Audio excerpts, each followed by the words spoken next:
Well, I had started with light scattering and nonlinear optics. And then I was in Yorktown on assignment for a year. And when I came back, then I found the lab in excitement because of tunneling, and everybody had to do tunneling. And so I also did some tunneling at that time.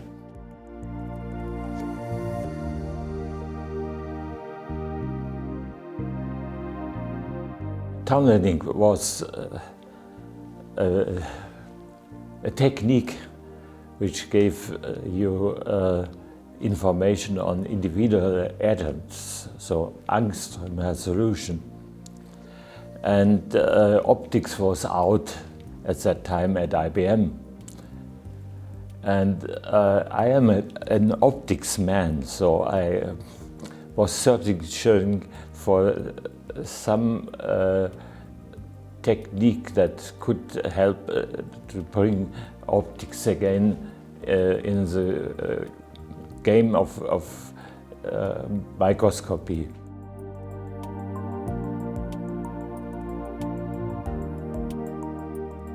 Well, I thought that it would be accepted by industry, by the optical industry, which was, after all, strong in Europe. And I was a bit disappointed that they didn't really accept this, and that most of them, of the people that I talked to, were skeptical, and there was this feeling that Abbey's limit is the limit forever.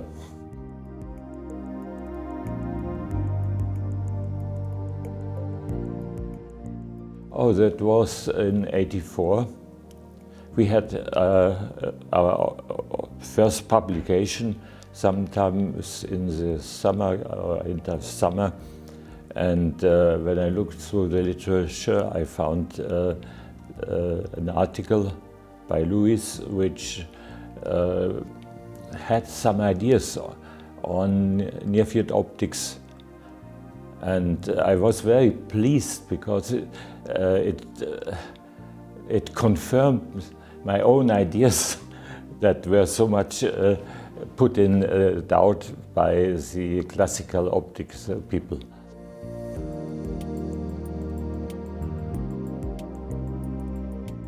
Around 2000, the antenna ideas were not yet well, just came up, I would say. Before, I had the feeling that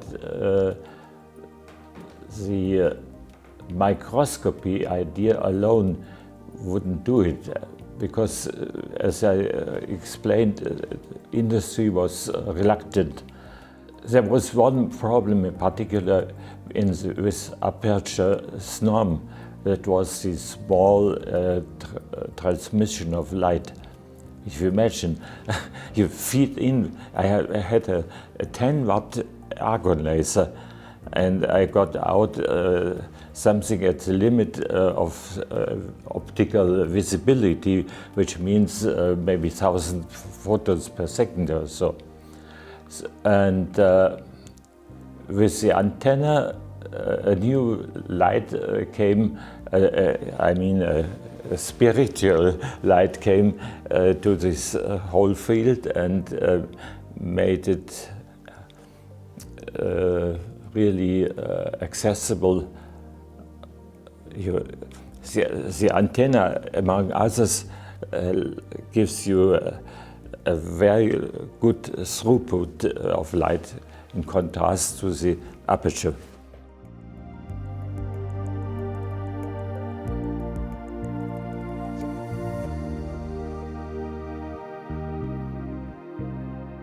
Well, the apertureless SNOM, that was the SNOM with a tip, was very good in giving a lot of scattered light, but it has a disadvantage of getting also the full radiation, which was not scattered and not useful together. And so the separation of these two was also difficult in this sense. Now with the aperture, with the antenna, you can imagine that at least some of the light was really could not come to the sample because of the antenna arms. So the antenna is really a compromise between the aperture SNOM, which gives low background, and the tip SNOM, which gives good resolution and good power.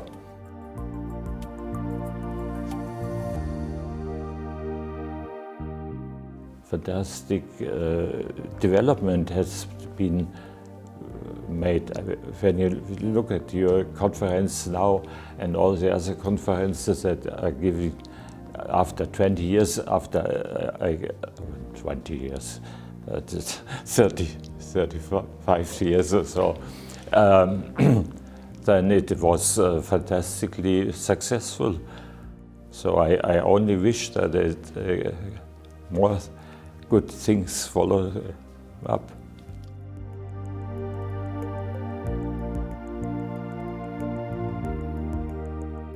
In the attempt to explain to the technical people why we could achieve